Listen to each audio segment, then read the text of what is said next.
afternoon. It's Ollie and Jack from Be Mobile, the experts in exercise for those 55 plus. Yeah, super excited to be here.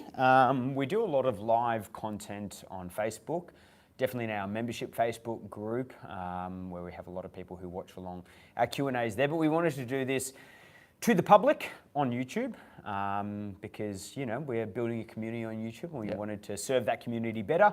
And over the last couple of days, I've been asking a lot of our community, what questions do you have for us as physios? How can we help you get over any barriers that you have when it comes to performing your exercise, getting fitter and stronger, which ultimately, at the end of the day, leads you to be able to do the things that you love and more. So today we're going to be answering some of the questions that we got from our community members. And some of those questions as well, please, if you do have a question, please put it into us, whether it's on a Jack's Facebook post or here on YouTube, put in the comments.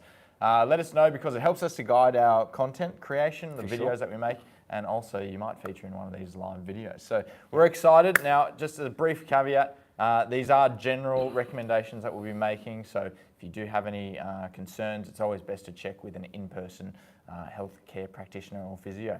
Yeah, absolutely. Okay, but let's give some general answers to the questions that we were asked on Facebook and YouTube.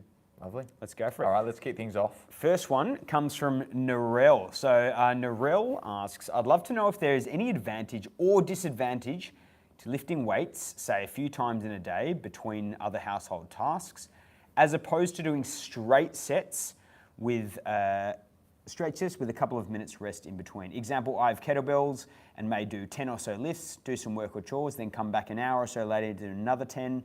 So should the sets be done continuously with a little rest in between, or can they be done throughout the day? Really good question. Great question, Narelle. Appreciate that. Thanks for sending that one in.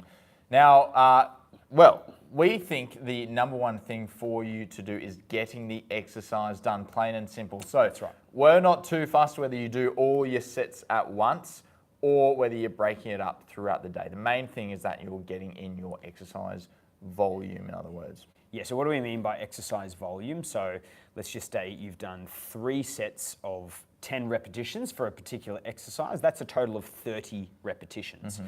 Now, whether you do that all in one go or spaced throughout the day, it's the exact same volume. Okay, so we want to concentrate a little bit more on volume than anything else. And we know in the first place that the majority of adults 65, 55 plus are not actually getting the minimum requirements of exercise done as set out by the national guidelines. So that's, you know, your minimum of 2 strength training sessions a week and 2.5 hours of cardio exercise each week. So majority of people aren't getting it done. So if you're getting at least something done, all done. Now, those same minimum physical activity guidelines do say that you can break up your exercise bouts into smaller sessions of 10 minutes. So that is fine. Yep. That's well and truly in line with the guidelines. Now, one little thing I would say to Narelle, make sure that even if you're breaking up your sessions, maybe doing 10 repetitions and then going and doing some housework and coming back and doing another 10 repetitions, don't fall into the trap of making it too casual, I think. Make sure that each set is still challenging, okay? You want to make sure that you're getting the most out of each set that you do. Cool. Okay. Sweet. All right, so Narelle, keep doing what you're doing. Next question here from Heather. Heather wants to know, with so many people sitting so much more than they should, it would be great to see some exercises to help with lower back pain and other pain around the hip areas that are affected from too much sitting. Yep. Good question. Yeah, it's a common issue, too much sitting in the modern era. Yeah, for sure. And sitting is not a bad thing in itself. We are sitting at the moment. We've done our workouts for today and we've been moving around a lot. So sitting is great. It's a restful position. Yep. It helps us work for long periods of time. However, once again, sitting for too long is not so good because we want to break up our sitting throughout the day. So first things first, any movement or exercise which gets you out of sitting is generally going to be better than nothing. That's kind of the first point. Yeah, so there's no magical exercises here. There's no quick fix for the hip and back stiffness perhaps that you might get from too much sitting. As Jack said, any exercise is going to be good, making sure you're meeting the physical activity guidelines, doing your walking, your cardiovascular exercise and your strength training. That said, You might find it beneficial to break up periods of sitting, perhaps with a timer. Set yourself a timer for every that's a great 15, 30 minutes. When you get a phone call or a text, get up Yep. and walk around and look at it or speak to the person rather than do it in the chair. Beautiful. And when you get up at that time, really the exercise that you do is up to you. What makes you feel good and helps to relieve some of those feelings of stiffness and perhaps pain that you're getting in around the hips and the backs. So a couple of ideas. You might stand up and go through some ranges of motion. So you might reach down, touch your toes and really try and bend your back and then do the opposite. You can't really see me here. I can tilt us up here, mate. Just arching back, doing some movements like that. You might do some squats nice and slowly just to work the hips into a nice deep range of motion.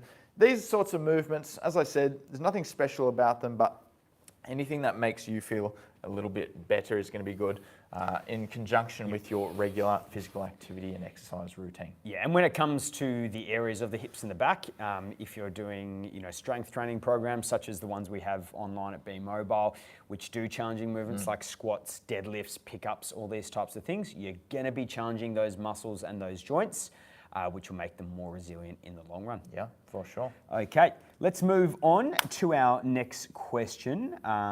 Vicky says, I've been told I have a leg length discrepancy so her left leg is 1.5 centimeters shorter than her right leg. She's been told that she'll have osteoarthritis in the left hip in 10 years. Are there exercises to prevent this? Well, we're gonna have to unpack that a little bit because we certainly would not be telling any of our clients or community members that because of something in their body, such as a leg length discrepancy, they will definitely have osteoarthritis because that's not what osteoarthritis is caused by. No, and first of all, we'll say that asymmetries in the body, like a slight difference in your leg length or your arm length or range of motion side to side, these asymmetries are all normal. We're not perfectly symmetrical. And just because you have a small difference in your leg length doesn't mean you are going to be predisposed to conditions like osteoarthritis. Yeah, for sure. So osteoarthritis is a condition which basically is due to, it's not due to, you'll see symptoms of stiffness, especially in the morning. Okay, you'll get reduced range of motion in that joint perhaps, and a lot of people get pain in those areas. So we've actually got a hip osteoarthritis video coming out in the coming months, a big global video which covers all these topics. But there are lots of different factors, biological factors, psychological factors, social factors that contribute to pain in that area and that contribute to hip osteoarthritis.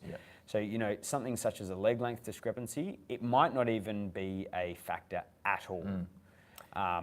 So as far as osteoarthritis, we know that exercise is good and helpful. So we would not worry so much about the difference in your leg length, but just focus on being physically active and meeting those guidelines that we talked about, doing your strength training, making sure you're challenging the lower body and the hips, keeping the muscles in that area nice and strong with squats, deadlifts, and just focusing on that, I think, Jack. Anything to add there? No, I don't think so. I wouldn't worry about that advice that you've been given. I think it's terrible advice, actually. Fair enough. Okay, next question here from Ginny. Ginny asks, is there anything that helps a replacement knee to be knelt on again, please? So, Jack, this is a question we get a lot. People often complain, it's a very common complaint after knee replacements, very sensitive to kneel on the floor. Okay, let me demonstrate. I think this is going to be the easiest way to do it.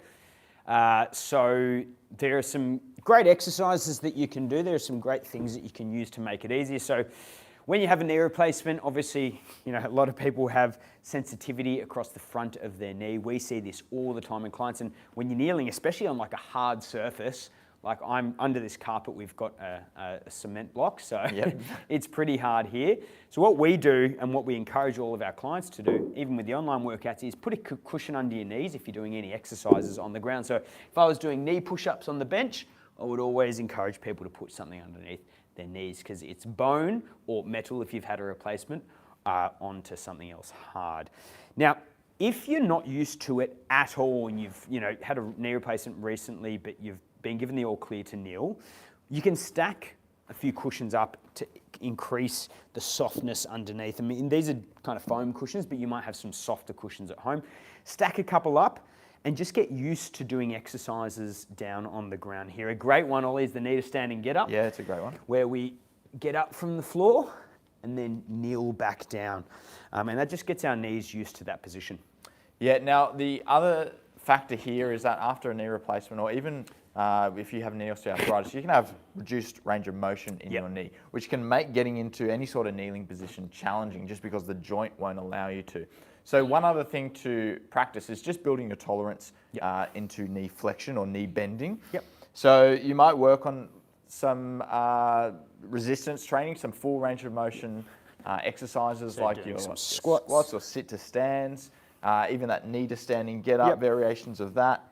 You can even, if you want something more gentle to start with, you can sit on a bench or a bed like this and just practice some heel slides. So that's pulling that knee in and just getting used to bending your knee more if that's something that's stopping you from being able to get down onto the floor more easily. And or you could even just kneel on something like this if you're comfortable to do it and just sit back and just get used to sitting back closer to your heels. This might be really hard to start with, but that might be an option as well. Yeah. Okay. Good question there, Ginny. And that is one thing that often people will ask us is, I've had a knee replacement. I want to be able to get up off the floor easier, but I just simply can't kneel down. So that is one piece of content that we're working on, is giving some tips around getting up off the floor without putting weight onto the knee. So keep an eye out for that one if you're interested. Okay, let's move on. We've got a question here from Erin. And she said, what can be done for chronic shoulder osteoarthritis? So what can be done about shoulder pain and shoulder osteoarthritis? Yeah, so of course osteoarthritis is by nature a chronic condition, meaning that it's oftentimes there's persistent pain, persistent stiffness. So really there's nothing special to be done here, Erin. Just know that exercise is beneficial for osteoarthritis, and what we would say to you is find a starting point that you can tolerate and handle, and hopefully even enjoy, something that you can stick to. Anything challenging the shoulder is going to be good for building strength and resilience and tolerance. Yeah, and we've kind of already gone over this a little bit with the hip. There are many contributing factors, but at the end of the day, you've got to build capacity in that joint if you want to keep doing the things you love. So, for example, if you want to keep lifting things overhead because you want to put something on the line outside, or you want to lift a grandchild overhead, you're going to have to challenge yourself that way in your strength training. Just starting at a level which is manageable for you, and then slowly progressing. It doesn't really matter what condition you have, you always should find the level for you and then progress and continue to challenge yourself. Yeah, absolutely. And even if you don't see an improvement in your symptoms, if you get stronger, you can handle more for the same level of symptoms. So you kind of have decreased symptoms almost, if you think about it. Yeah, to a degree. You're able to lift more with the same amount of pain. Yeah. Make things like putting clothes on the line easier, putting things in an overhead cupboard easier. These are all positive benefits from resistance training. Okay, next up, where are we up to here, Jack? Janice says, I'm 52 and I was told that I have osteoarthritis. Not sure if that has gone to my feet. Are there any exercises I can do to help my feet pain when I get up? And Jack, Melinda asked a similar question. How do you deal with sore feet? Challenging topic, not a great deal of practical research that we can draw upon here. But we do have some useful tips to give you. Yeah, so footwear can play a role. Now, we don't recommend investing in super expensive footwear that's marketed to fix your feet. Lots of different people wear lots of different types of footwear. So we personally wear, I personally, and I know Ollie and Brody do as well, wear footwear where it's kind of, they're called barefoot shoes, so that they don't provide much support at all. There's just basically a bit of rubber between us and the road, and I really love that. Yeah, now that's not because we think we should go back to the caveman times. It's just because they're nice wide shoes and they're flexible and comfortable on our feet. But you might be someone who prefers a more supportive shoe, like your typical runner with a lot of foam and arch support. Or maybe you love wearing sandals around. I personally love Birkenstocks, to be honest, and I'm not name dropping here, but they're just so comfortable for me. And they actually feel really good for my feet. Yeah, so experiment with different styles of shoes, particularly on those days where you have to do a lot of standing, a lot of walking. So that's number one. You might also try just like really cheap orthotics that you might get at the chemist for 20 or 30 bucks. That might be an option. Definitely don't go out buying expensive pairs of orthotics. There's actually some good research to show that there's almost no difference in symptom modification between $500 orthotics and, as Ollie said, $5 to $10 orthotics. So Don't waste your money too much on that. In terms of exercise, the feet get a similar benefit to other areas of the body. So we want to just get the feet used to handling movement and loading. Now, you can do that, of course, with any bigger exercise like a single leg balance exercise, where you might not see too much movement, but Jack's foot is actually working really hard there. So that's stimulating the joints, it's challenging the muscles in his foot and his ankle and his calf. He can do a more straight strength exercise like a heel raise. So while that's specifically targeting the calf muscles, it's also working those muscles in the feet as well, getting some good load through there. Ollie, what about warming up in the morning or after you've been sitting for a while? Yeah, so this is a common complaint with osteoarthritis, stiffness after not moving for a while. So Jack might do something like a seated heel raise, low load, but it just gets the feet moving, the blood pumping. You can do some toe raises or some ankle circles like he's showing there, just to encourage some movement. And while that's not a magic fix, once again, it's hopefully just going to make that first step and getting back into movement a little easier, making that transition a little bit more seamless. Great. Okay, let's move it on. Megan says, would love some helpful exercises or stretches for sciatica. Yeah, this is something we get questions a lot about, and we are doing a video on this, are we not? Yeah, we do have an upcoming video on sciatica, so we won't delve into this too deeply for now. But to say, Megan, there's not really any special or magical exercises for this. What we would encourage you to do is find a tolerable starting point for things that load the backs of your legs and get you moving, because we know that really any exercise is useful for back pain and sciatica, but it's about finding something that you can stick to and is tolerable for you. Yeah, but definitely keep an eye out, Megan, because we will be doing that video in the coming months. Beautiful. Okay. Now, Tracy says yes to the question about weight and having osteoporosis. What exercise and what weight to do? Great question. We have just put out a video about this actually a couple of weeks ago, within the last couple of weeks. So definitely check out our YouTube page. If you're watching this YouTube video right now, Tracy, go to the video section and watch our video on osteoporosis that was put out in the last couple of weeks. But let's just summarize briefly. Firstly, weightlifting, in particular high intensity weightlifting. What do we mean by that? Lifting heavy weights, so very challenging weights for low repetitions, has been proven to firstly be safe, but secondly, safe for women with osteoporosis, I should say, postmenopausal women with osteoporosis. And secondly, has been proven to help improve bone density for women over 65 with osteoporosis. Yeah, so to improve your bone density, you need to challenge the bone sufficiently. And the way to do that is to make the muscles work really hard, so that where they attach on the bone, they're going to pull nice and hard. And that's what stimulates the bone to get stronger. And also impact exercise like jumping, which they do include in a lot of the research, seems to help as well. So otherwise check out that video. That's a great one on our YouTube channel. Okay, well, that is all we have time for today. Thank you so much for joining us and popping your comments, one of your comments in. And man, I'll see if are we able to jump into the comments there? Oh, I can't quite see the As comments. you can tell, we are new to the YouTube. We're not the biggest tech lives. people in the world, but maybe I can see if we can quickly jump in there and see the comments. Ollie, do you mind telling a joke or something? Oh, I don't know if I have any jokes for you off the bat. Listen, I'm not sure we're going to be able to... We'll look into the comments so we can chat to you live. That'd be fantastic. So keep your eyes out for our next live. We'll be sure to let you know when that's happening. And have a lovely rest of your afternoon. Yep, absolutely. Enjoy the weekend and stay active. See you later.